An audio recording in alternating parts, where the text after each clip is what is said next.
going to be very similar. I am still very surprised we didn't see a pipe instead of a pipe. Consider, I think we're underway. Thanks to, of course, being next to the tower. Oh, we missed first blood after all of this. Sorry, guys. Very nice ward on the high ground, however. Just scouting out. Actually, Agent Potato trying to steal some last hits, but he's got to be careful. Oh, X him back. Swashbuckle now. And being on cooldown. Looks like Raging Potato is going to get brought down. Tries to at least find the conquer, but I don't think he's going to be able to. And with Ben-Hur rotating, nicely played. He's going to try and chase for RR as well. Does move pretty fast thanks to the boots. Is it going to be fast enough? However, Ben-Hur dives underneath the tier 2 tower and is able to get a double kill at that. The damage per tick scales really nicely from level 1 to level 2. Disruption will be there. Ben-Hur sets off for this rotation. A nice slow boot with that spike carapace. Gonna hold him back. No way to cut through the trees. One in the inventory, but we will see our first Chronosphere. But Yopaj, that haste, is gonna try and find Yamate here. Torrent set up for that impale. He can't get the time lock off, and with the ultimate on cooldown, is unable to find the kill, but it will at least force out a lot of HP. Is going to be and rotations as well. With this catapult, they grouped up the plague wards, and I don't know how much Brothers United can actually do to try and defend the tower. I mean, they don't have the greatest wave clear, not until they get the Maelstrom on Pen clear, but Ben-Hur's going to rotate on the backline. They'll catch out Cypher here, and nice X will be able to disjoint the static link. Now Playhard's going to go for a TPR, and he won't be able to get it, however. Mushi to cancel that one. Raging Potato's not done just yet, however. Cypher underneath the tower will be able to bounce out off the wall. A nice swap, however. Double swap. And now Raging Potato. Swashbuckles off the mark. What a player. Oh my lord. And really, in a perfect world, you want like Manta, Diffusal, Heart, but Cypher down bot. They're not going to get the chance. Nice swap away. We'll be able to keep the Venomancer alive for a little while longer until Yamate is able to connect with the bash. And now RR swaps on cooldown, however. They're going to chase him down to the ends of the earth. And it looks like Playhard's going to end up falling underneath the tower as well. A double kill for Yamate. A triple kill for Brothers United. 8-4 on the kill count. Get the bounty at least coming through thanks to the quick, trusty shovel. I guess you get rid of the buckler if you're just... Oh, time walk already been used now, and it looks like with this combination, Yamate, not much he can do to stay alive here, and Raging Potato's in the midst of it all as well. Torrent's going to be off the mark. Looks like Pango's going to be fine. Still just trying to finish off the Maelstrom. We'll be able to at least get that TP out. So in the meantime, Neon, they're going to try and take the first T1 tower of the game. Them doing this will allow them to defend top if they want to. If you, every 10 seconds, you have 140% crit damage. Mushi, just going to fly through an RR, rolling Thunder on the backline as well. They're going to be able to bounce off through the river. A nice swap away, but is it enough to keep RR alive? No one's died just yet until the Swashbuckle claims the life of the Venturous Spirit. A stun from the side, Yamate with quick time walk forward, Playhard somehow still alive. Ben-Hur's going to fall to all the illusions. And now look at the damage over time coming through. Yamate, this not... Oh! Until... they bring him down. Wait, why did I think he got denied? For some reason, I thought Yopaj just walked in and denied. I am so delusional. So all of a sudden, Neon, they take an incredible fight. I mean, right before the Diffuser Blade getting picked up at Phantom Lancer with that Imp Claw, a lot of damage output. I think I missed the fight recap. I apologize, but Ben-Hur just going to scout out, play hard here. We'll be fine. Just going to soak a little bit of damage. Like, there's not really a whole lot he can do. Instead, Raging Potato actually wants to try and take this fight. And with it, I mean, the cliffs all around the area is able to bounce back and forth. Raging Potato, nicely played, man. Just going to go back to the farming. Sorry, guys. Mushi falls down bot. Like, after that kill, they're going to try and put pressure onto the tier 2 tower. They should be able to very easily. Cypher now has a pipe completed. He's got a bunch of utility. Although... looks like Penguli wants to try and get in the area to defend this. With the Swashbuckle, can do this pretty safely. And meanwhile, Ben-Hur on the backline. Slow's going to fly through thanks to the Plasma Field. They have any follow-up, however. Stun just onto one, so it will at least force back the side of Radiant. Meanwhile, up top as well, Ahaya's going to get caught out here. They need some more rotations. I don't believe there's enough damage coming through, and with X on cooldown, Ohio can go for a TP out if he wants to. It's a little late now, I believe. Nice body blocks coming through, but Ohio back to full HP. The Spirit Vessel will be able to cancel any more Nature's Tendons, but it looks like with the rotations, nice disruption. Is it enough, however? Still, that Poison Nova with the Gale. Ohio is going to get chunked down. It looks like no one's denying him. Wait. Okay, so he will drop. You can't deny Poison Sting, I believe, but you can Gale.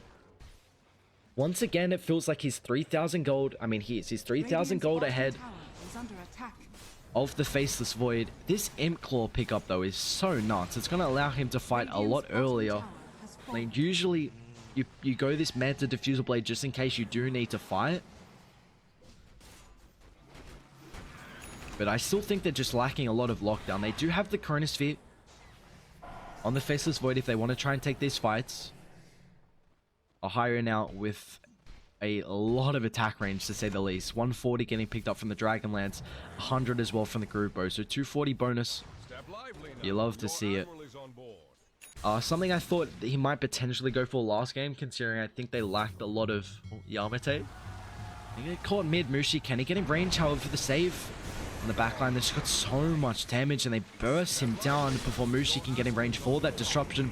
He's going to use it defensively on himself. Raging Potato ultimate onto that low ground. They're going to try and kite them out here. Mushi with the Fizzle Blade, so there's just nothing he can do. The crits are going to fly through, and Scam as well with that rush is going to be able to close the distance. Now the Poison Nova onto all three. Raging Potato, Spirit Vessel, there's no HP regen coming through from you, and now Ohio with the slow as well. Pernher pops that BKB, but after it ends, a perfectly timed Impale, and now Ohio is up on the high ground, and they're slowly going to be able to dwindle him down.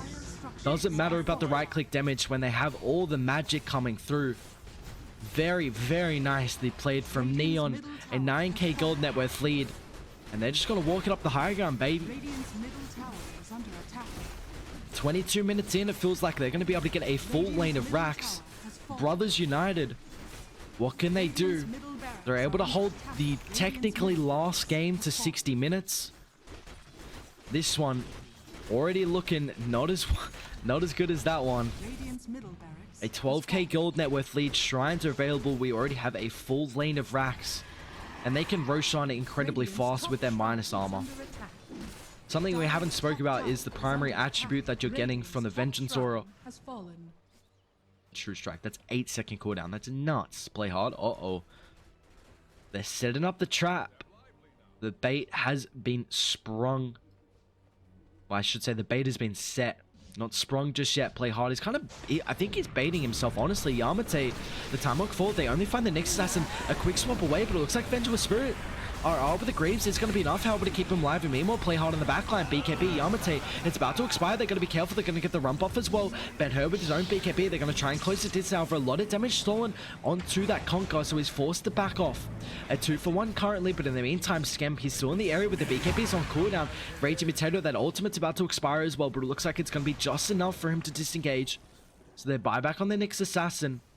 Not the worst fight. Radiant, they lose one, they take two, force a buyback as well. Radiant's top tower is under attack. How is RR so farmed? He went straight Greaves. I like when I saw the Greaves come through, I'm like, who's got this? There's no chance that it's RR. Oh, TP, Yamate. Will be fine. He's got to be careful. He's on top of a sentry here, playing very aggressive, but I guess he's able to because Dire, they're going to rotate over. Ben-Hur. BKB is going to come up in a couple of seconds here. Looks like he'll be fine despite Carapace. Unable to keep the next assassin alive, but Yoceptor defensively. Oh, nice torrent. Will it be enough? He dodges the swashbuckle as well, so somehow play hard. He's alive, but here comes a Rolling Thunder, going to connect on the backline. Raging Potato will be able to bounce off the wall as well, but in the meantime, Scamp trying to dive inside the base here. Won't be able to catch anyone else. Still just Mushi to fall. A last stun, but it looks like they catch out Yamate. Can't time walk away. That X going to drag him straight back. A godlike spree for Scam. Similar to last game, this man is having an incredible performance on the Phantom Lancer. And now, I mean, no Chronosphere. Even if he buys back, he's not going to have it up in time. So they're just going to walk up the high ground here. Scam has the heart now completed. I just don't know how they deal with him. Setting up these plague wards. It's going to be difficult, but they will be able to get the tier 3 tower. Radiant's And they're top going to barracks respect are it. So the under Void being up very shortly, they will back off. Try and take control of this. I wouldn't even call it a triangle camp anymore. It's definitely not what it used to be. It's quite the triangle. And this as well is not much of a triangle, but I want to see them protect this Observer Ward. You know Radiant going to come out straight away and try and de-ward him. Looks like Dai going to do just that. Skem doesn't make it on the high gun, thank God, but Mushi, with that disruption, they're going to bounce across the wall. This is not a really good spot for Neon to take this fight, but with the run buff coming through, it looks like it should be enough on the backline. Nicely played Skem, that quick doppelganger, and Venomancer's incredibly tanky. They just can't take this fight. Where's the damage for? Bahayo and Ben-Hur, they're off to one of the sides here, and Yopaj, they will be able to get this torrent set up. Rage Potato is going to end up dropping here now, but the BKB is expiring. Scepter will be able to get Ben-Hur a little bit of space, but he's low on mana now. Yamate off to the side as well. A quick time walk away. Ahaya trying to output the damage, but it's just not enough for Beyond Godlike Spree right now. They find the Void off to the side as well. 3 dead for Brothers United. And they're going to take more damage right now with the buildings. They'll force a buyback onto the Razor. Void, he's got a buyback as well, but there's just nothing he can do without the Chronosphere. It's going to be a full laner axe. A nice setup with the Spike Carapace as well. Mushi's going to get caught out. Defensive disruption, but it looks like instead they'll turn their attention to the Razor, who just brought back, and now back to Mushi. With the slow, they bring him down. The torrent set up a double kill right now, and they're not done just yet. Ahaya underneath the T4 towers, and it looks like, honestly, they might just call it, and they do. Brothers United, they're going to get knocked out. Neon, after quite the... we'll say quite the couple of hours